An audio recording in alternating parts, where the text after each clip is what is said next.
part of this workflow as well as identifying weeds. So again, separating that vegetation from the background, but then once we've done that, separating the different types of vegetation using that spectral content from the multispectral sensor. So this, believe it or not, is actually a weed map in this field.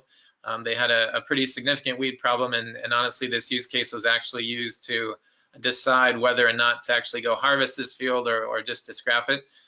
You may guess from this image that they chose to scrap it. It wasn't worth, I should say, the labor to harvest it. So if I zoom in on the right here, you can see here the lettuce heads and then the weeds. So the weeds are highlighted in red, the lettuce heads are highlighted in green.